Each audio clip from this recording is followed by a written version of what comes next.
precisamos, Senhor, pois o Senhor sabe todas as coisas, até as profundezas da nossa alma. O Senhor sabe cada um de nós onde precisa ser tocado, onde precisa ser exortado, onde precisa ser edificado. Então vem com o poder da tua palavra, ministrando ao coração, à mente e ao espírito do teu servo, para que ele venha trazer as boas novas e o nosso coração venha se encher do gozo do poder da tua palavra.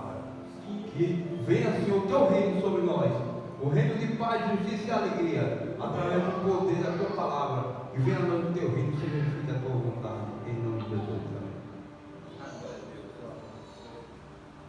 Meus irmãos, nós estamos meditando sobre adoção, o espírito de adoção. Deus, Ele separou para si um povo, elegeu um povo e resolveu salvar esse povo. Mas Ele poderia salvar esse povo e pronto. No entanto, Ele salvou e adotou esse povo. Ele quis que esse povo levasse o seu nome, que esse povo que Ele escolheu passasse a ser filhos, esse povo passasse a ser filho dele, e Ele assim o fez. Então, além do privilégio da salvação, você tem o privilégio de ser chamado filho de Deus.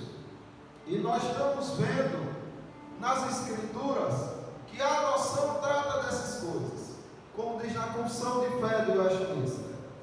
Todos os que são justificados é Deus servido em seu único Filho, Jesus Cristo, e por Ele fazer participantes da graça da adoção. Por essa graça eles são recebidos no número dos filhos de Deus e gozam a liberdade e privilégio deles. Tem sobre si o nome dele, recebem o espírito de adoção, têm acesso com confiança ao trono da graça e são habilitados a clamar: Abba, Pai.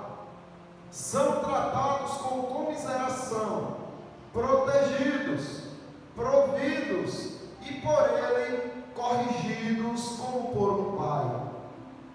Nunca, porém, abandonados, mas selados para o dia da redenção, e herdam as promessas, como herdeiros da eterna salvação. Então, disso tudo nós estamos vendo que aquele que é escolhido de Deus, que é filho de Deus, ele tem a proteção do Pai. Deus, Ele o protege, Ele tem esse compromisso em proteger o seu filho. No entanto, amados, o que significa ser protegido de Deus? O que significa ter um Pai protetor? Como é que Deus nos protege?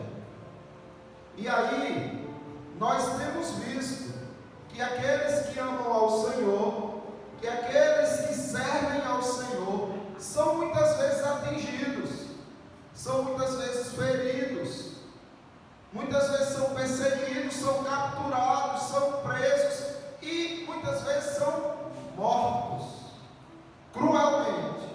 E aí você pergunta: então, o que a Bíblia quer dizer quando diz que Deus é um Pai que nos protege?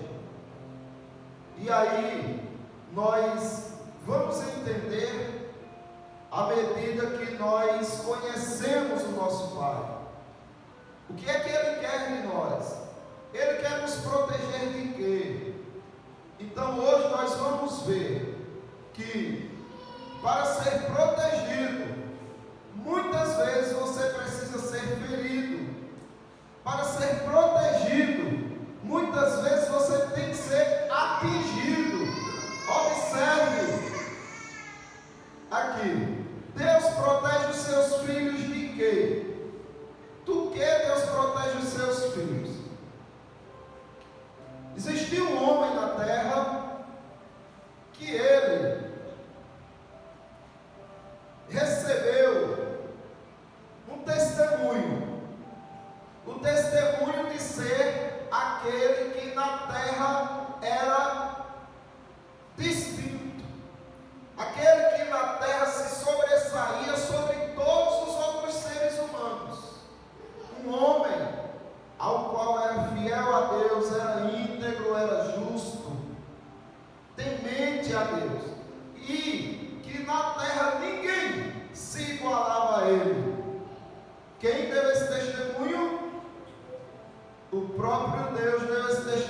respeito de Jó. Foi Deus, não foi homens, não foram os homens que fizeram a avaliação de Jó e disseram: este ninguém é igual a ele na terra. Não, foi o próprio Deus dizendo a Satanás que na terra não tinha ninguém igual a Jó. Observe, perguntou ainda Jó, capítulo 1, versículo 8, perguntou ainda o Senhor a Satanás: observaste o meu servo Jó, porque ninguém há na terra semelhante a ele, homem íntegro e reto, temente a Deus e que se desvia do mal.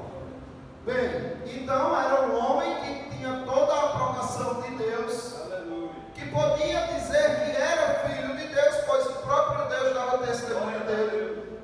No entanto, ele foi atingido, ele foi ferido, e de uma forma muito dura. Então, se Deus protege, por que Jó foi ferido?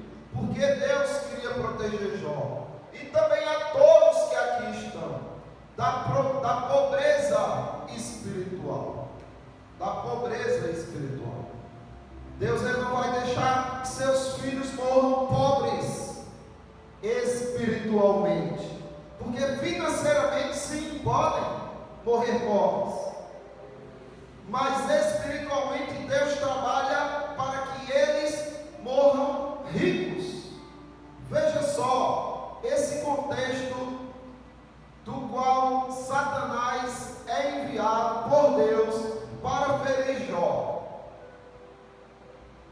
O diabo diz assim: estende, porém, a mão e toca-lhe em tudo quanto tem, e verás se não blasfema contra ti na tua face. Disse o Senhor a Satanás: eis que tudo quanto ele tem está em teu poder, somente contra ele não estendas a mão. E Satanás saiu da presença do Senhor, e de fato tirou tudo que Jó tinha. Tirou a riqueza de Jó, os bens de Jó, os filhos de Jó. E aí Jó passa por esse momento muito difícil. Por quê? Porque ele precisava ser protegido da pobreza espiritual, de não reconhecer a autonomia de Deus. Jó tinha tudo de bom, não faltava nada para Jó. Jó tinha riqueza, tinha prosperidade, tinha saúde, tinha uma família bonita, tinha amigos, propriedades, ele tinha de tudo, não faltava nada para ele. E ainda tinha o testemunho de Deus, de que ele era homem íntegro, reto, temente a Deus, que se desviava do mal. Então ele era, digamos assim, uma pessoa completa. Não, Jó tinha muito o que aprender, e Deus vai trabalhar para que Jó seja protegido da ignorância espiritual, do fato de não reconhecer a autonomia de Deus, porque à medida que Deus envia Satanás para fazer tudo o que fez contra Jó, e à medida que Jó cai em si e diz que Deus pode sim fazer isso, quem está assistindo está também ouvindo essa declaração e aprendendo a ser mais rico espiritual, em conhecer a autonomia de Deus em fazer como Ele quer.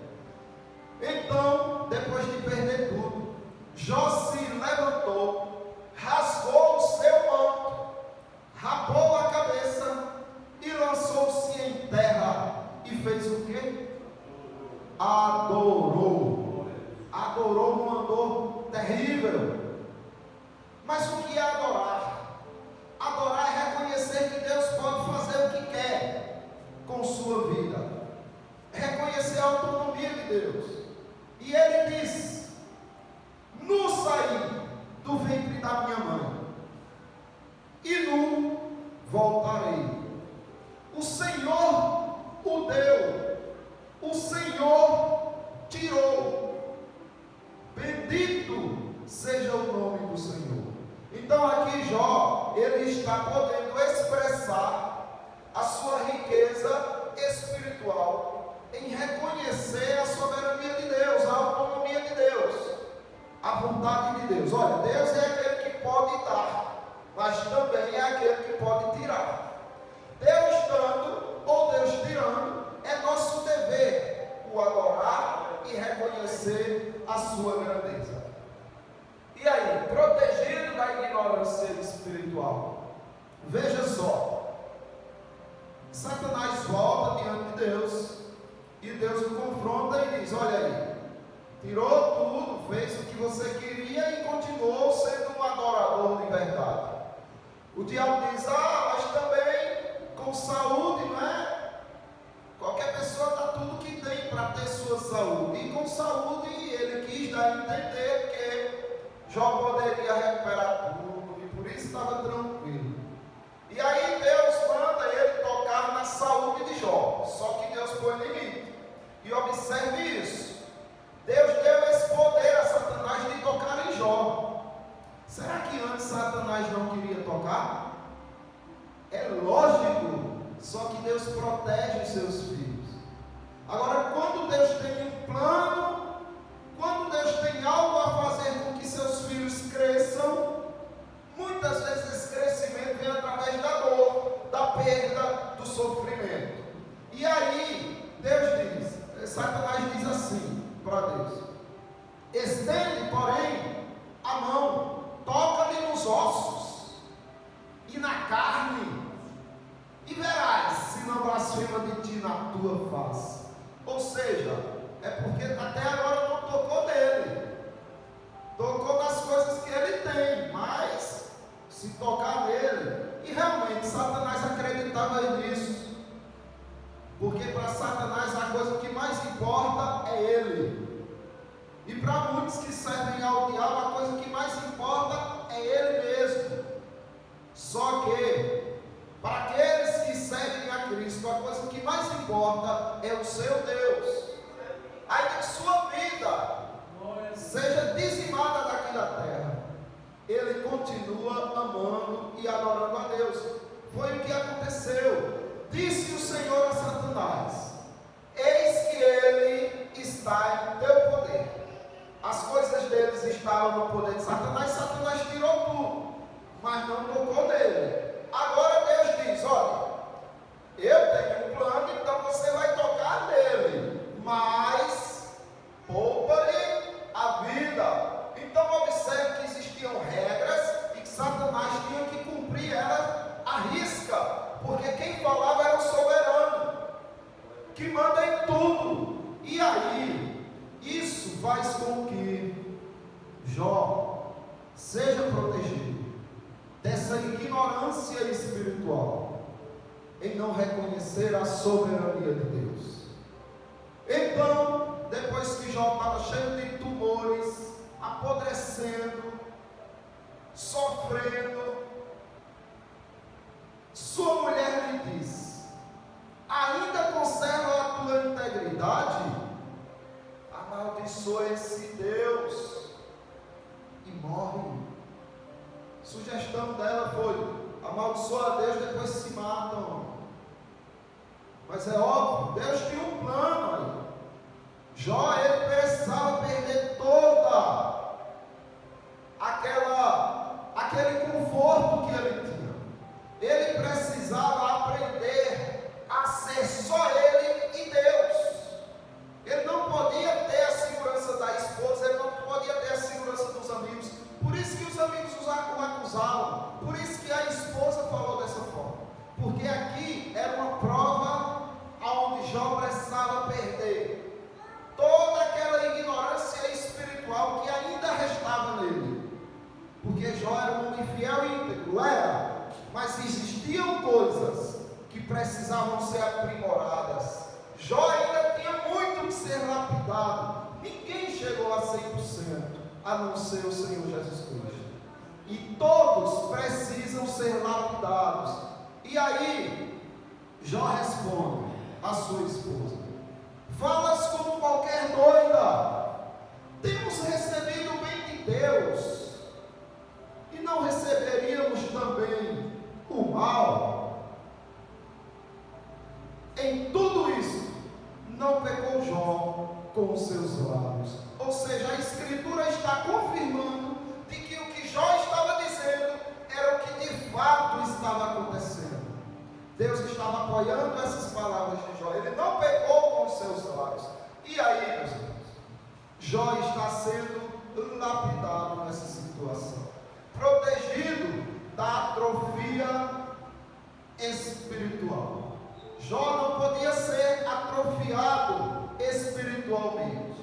Por isso, Jó, depois de observar tudo o que estava acontecendo, depois de Deus falar para Jó e questioná-lo a respeito de grandiosos eventos que o próprio Deus fez, na angústia que ele estava sofrendo, Jó recua, porque Jó, ele lastimou a sua vida. Ele não lastimou Deus, mas ele lastimou a sua vida. Que ele disse: olha, para que eu nasci? Porque eu não fui um aborto. Não vale a pena ser. As flechas do Todo-Poderoso estão encravadas em mim. Ele sofreu muito, mas ele não blasfemou contra Deus. Mas até essa inquietação dele precisava ser trabalhada. Deus precisava fazer com que Jó avançasse da altura máxima que ele conseguiu chegar a mais do que isso. Porque Deus, ele não queria que Jó fosse apenas o melhor entre os homens. Deus queria que ele fosse o melhor a cada dia. Ele precisava evoluir a cada dia. E aí, Jó, depois de ser confrontado por Deus, ele diz assim: então respondeu Jó ao Senhor: bem sei que tudo podes, e nenhum dos teus planos, nenhum pode ser frustrado. Quem é aquele, como disseste, que sem conhecimento encobre o conselho? Ou seja, foi o que Deus disse de Jó. Quem é você, Jó, que sem conhecimento está querendo entender as coisas? Porque a aflição de Jó era que Jó queria uma resposta de Deus. Jó queria entender porque ele estava passando aquilo tudo. Porque os amigos de Jó diziam, mas não era verdade. E Jó sabia que não era verdade. Só que Jó não entendia o porquê. E Jó achava que tinha direito a uma resposta. E aí Deus disse que ele não tem esse direito, apesar de Deus resolver a situação dele. E observe: quem é aquele, como disseste, que encobre o conhecimento, que encobre o conselho, que sem conhecimento encobre o conselho? Então aí ele já recua. Ele diz: é realmente, quem sou eu para entender alguma coisa? Quem sou eu para achar que tenho direito à resposta? Deus pode fazer e se calar e pronto. Aí ele continua e diz: na verdade, falei do que não entendia, coisas maravilhosas demais para mim, coisas que eu não conhecia. Meus irmãos, o que Jó está dizendo aqui é: olha, enquanto eu estava falando, afligido, buscando entender o que estava acontecendo, eu falei muita coisa que não fazia sentido. Agora, eu entendo que tudo isso que está acontecendo, eu não sei o motivo, mas eu entendo que são coisas maravilhosas demais para mim. São maravilhas tão grandiosas, são maravilhas tão altas, que eu não tenho como alcançar. Eu só falei do que eu não entendia. E aí ele diz: escuta-me, pois havias dito, e eu falarei, eu te perguntarei, e tu me ensinarás. Aqui é Deus, meus irmãos. Deus confrontando Jó na sua angústia, na sua aflição de achar que tinha direito a respostas. E Deus diz: olha, tá bom, já que você acha que tem tanto direito, faça o seguinte: me escute, que eu vou perguntar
me abomino e me arrependo no pó e na cinza. Então é isso. Quando o crente, quando o cristão compreende que Deus de fato é aquele que protege, e quando o mal alcança esse crente, ele diz: Deus chegou me protegendo, porque foi Deus, não foi o diabo que tocou em Satanás. O diabo foi apenas um instrumento, e Jó sabia disso. Jó sabia que ninguém toca no Filho de Deus. Aquele que é de Deus, o maligno não toca, a não ser que Deus o faça de instrumento para que o próprio Deus toque, que foi o que Deus fez com Jó. Quando Jó era atingido, ele dizia: é Deus que está tirando. O mesmo Deus que está nos dando está tirando. Ele só está usando aí um escravo qualquer, espiritualmente ou humanamente falando, mas é Ele que está fazendo. E aqui Jó está fazendo a mesma coisa. Ele está dizendo: olha, eu estou envergonhado, eu me abomino, eu me arrependo no pó e na cinza. Por quê? Porque antes, apesar dele ser aquele que recebeu o testemunho do próprio Deus, tinha grandiosíssimas coisas, coisas maravilhosas demais para ele entender, que ele ainda não entendia. Aí Deus faz com que ele seja tocado, ferido, e ele começa a entender. Quando ele começa a entender, aí ele diz: olha, Senhor, antes eu era ignorante, hoje eu te conheço de fato. Antes eu te conhecia superficialmente, hoje eu te conheço íntimo de ti. Então isso daí é a proteção de Deus. Deus, o Pai, é aquele que te protege, mas para te proteger, muitas vezes você precisa ser ferido, atingido, para que você seja protegido de você mesmo. Deus precisa te matar. Por isso que Jesus Cristo diz assim: aquele que amar a sua própria vida, perderá. E aquele que perder a sua vida, por amor de mim, achará. Porque você, quanto mais morre, mais vive em Cristo. E para que você morra, muitas vezes Deus precisa mexer, tocar, atingir aquilo que você ama deste mundo. Porque você se apega tanto com este mundo, com coisas desta vida, que você começa a colocar essas coisas acima de Deus e nem percebe. E Deus te ama tanto que Ele diz: eu vou protegê-los. Porque é meu filho, é minha filha, eu vou protegê-los. E para protegê-los eu vou feri-los. Irmãos, o salmista, ele entendia isso também. Por isso que ele reconheceu a proteção de Deus contra a ignorância espiritual. Veja o que ele diz: foi-me bom ter passado pela aflição, para que aprendesse os teus decretos. Salmo 119, 71. Percebem o que o salmista está dizendo? Ele está dizendo que foi bom, foi muito bom ele ter passado pela aflição que passou, porque antes da aflição ele era acometido de ignorância espiritual. Ele não conhecia os decretos de Deus, como ele passou a conhecer depois que Deus o feriu. E aí ele diz: foi bom, Senhor, passar pela aflição, pois assim eu aprendi os teus decretos. Quando o crente se entristece com algo de ruim que venha sobre ele, na verdade ele está se entristecendo ou se aborrecendo da proteção do Pai. É lógico, se tem uma aflição, o que Deus quer? Que você vá a Ele. Fazer o quê? Pedir para tirar. Mas pedir para tirar dizendo: contudo, que seja feita a tua vontade e não a minha, Senhor. Mas Ele quer que você vá a Ele, pedir um socorro, para que tire aquela situação ruim. No entanto, Ele tem consciência